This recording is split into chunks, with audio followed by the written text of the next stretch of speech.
के नहीं भरोसा रानिया बे गाँव माँ। कोरोना के नहीं भरोसा रानिया बे गाँव माँ। अरे vaccine vaccine vaccine vaccine vaccine लगवाबो जाता माँ। अरे vaccine vaccine vaccine vaccine vaccine लगवाबो दाढ़ी माँ। वैक्सीन के करला भरोसा, अरे करला भरोसा ना। वैक्सीन ला तू मन लगवा लो, अरे लगवा लो भैया गा। अरे vaccine vaccine vaccine vaccine vaccine लगवाबो हमन। अरे vaccine vaccine vaccine vaccine vaccine लगवाबो हमन।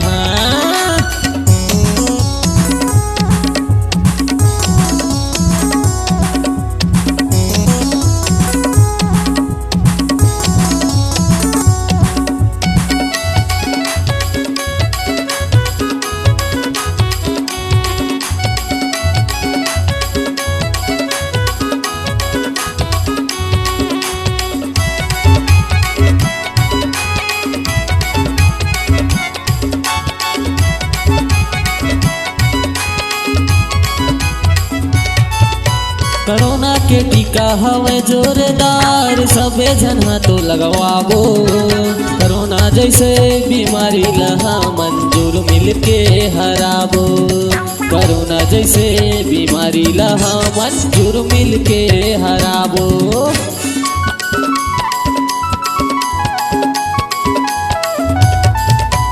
चला वो दीदी चला बा भैया टीका हम लगवाबो। कोरोना जैसे बीमारी ला भैया जुर मिल के हराबो। कोरोना जैसे बीमारी ला भैया जुर मिल के हराबो।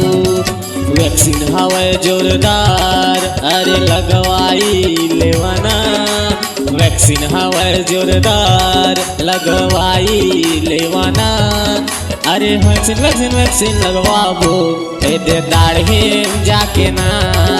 अरे वैक्सीन लगवाबो अरे जातम जाके ना।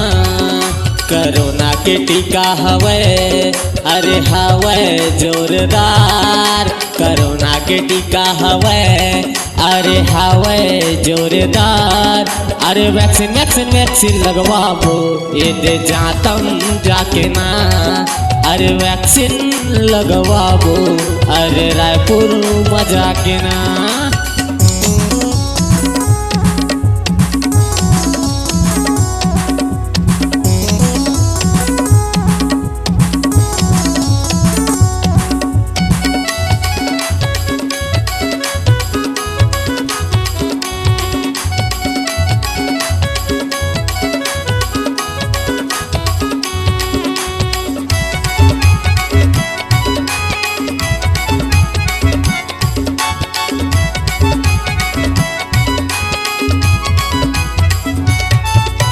वैक्सीन के करला तू मन भरोसा। आहू ग दीदी आहू बहनी वैक्सीन हम कबू नहीं देव धोखा। लगवा लो भैया लगवा लो दीदी वैक्सीन के करला भरोसा, अरे करला भरोसा गा।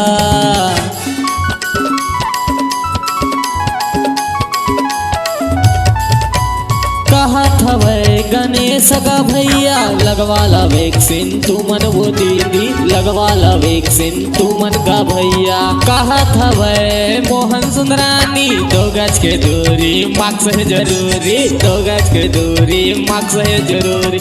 मास्क उपयोग कर लो, अरे कर लो भैया गा। मास्क उपयोग कर लो तू मन कर लो दीदी वो। अरे vaccine vaccine vaccine vaccine vaccine लगवाबो जाके ना। कोरोना के टीका लगवाबो अरे जातम जाके ना। कोरोना के टीका हवे, अरे हवे जोरदार। कोरोना के टीका हवे, अरे हवे जोरदार। अरे vaccine vaccine vaccine vaccine vaccine लगवाबो जाके ना। अरे वैक्सीन लगवाबो अरे दाढ़ी जाके ना। अरे जातम जाके ना। उमरियम जाके ना। कावरधाम जाके ना। सस्ते में तराम जाके ना।